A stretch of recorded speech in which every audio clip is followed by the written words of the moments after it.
When you mention recorder to people, you do get a variety of responses. The first group of people will regale you with their tales of recorder playing at primary school, which will usually talk about a tutor book by somebody the aptly named Frida Dinn and how many times they played London's Burning.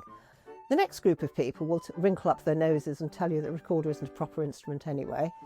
The third group of people will be the recorder devotees who will talk to you for hours about things like baroque fingering and correct ornamentation in Corelli sonatas.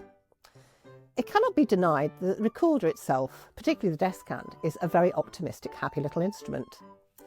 It doesn't matter if you worship at the shrine of Michaela Petri or your recorder is made out of Barbie pink plastic. The recorder is a wonderful instrument to start off on or to take you to exciting heights of musical excellence.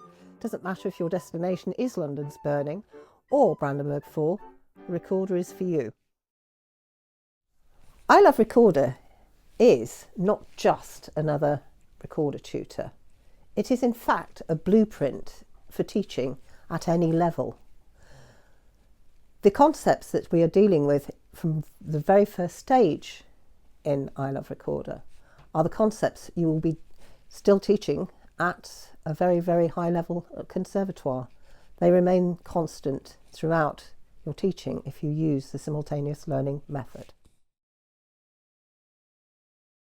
In each section, I am endeavouring to use Paul's principles of simultaneous learning. The three overriding principles is that we introduce the ingredients. So we have the activities. In stage 9, we've got staccato, we've got the crotchet rest. So we give a lot of activities based on those particular ingredients. Then we make connections, we kind of put them together. The teaching proactively, obviously that's how the teacher teaches it. I hope that's kind of implied by the way we do it. Then we have the 4 ingredients of simultaneous learning. Which I call the 4 Ps, which is looking at posture, so making sure that we actually do it from a technical point of view as well as we can. Pulse, so we really understand pulse and of course the rhythm that comes from that. The third P is obviously that rather curious one, phonology. I had to find a word that means sound. And of course the word phonology comes from phono, which means sound. And so, we're talking about the quality of the sound you're making. And the final P, personality, is that so many of the pieces, in all the pieces in this book, have got character and personality, so that, our beginners play with personality, play with musical thinking, musical feeling. This is the good thing about the recorder. The recorder being an instrument of somewhat limited dynamic range, you have to use things like your articulation to play expressively. So when you're introducing staccato, as we are here, there are different sorts of staccato. Perhaps you'd think about that as well if you wanted to examine how you would play a staccato in one particular crackerjack, which is about a pony trotting along, and tomato staccato, which is slightly more squishy. You play your staccatos differently. And you can make sure this talking recorder idea can permeate the whole book.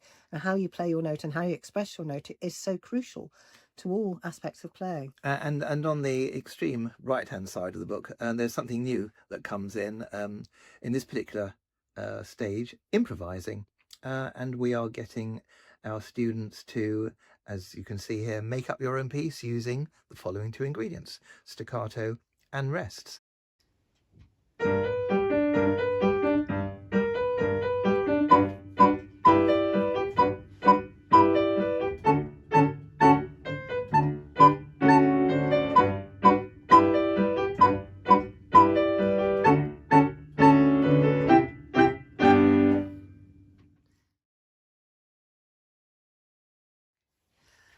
We're now going to introduce you to the intrepid recorder player, and in book 1 he's going ghost hunting.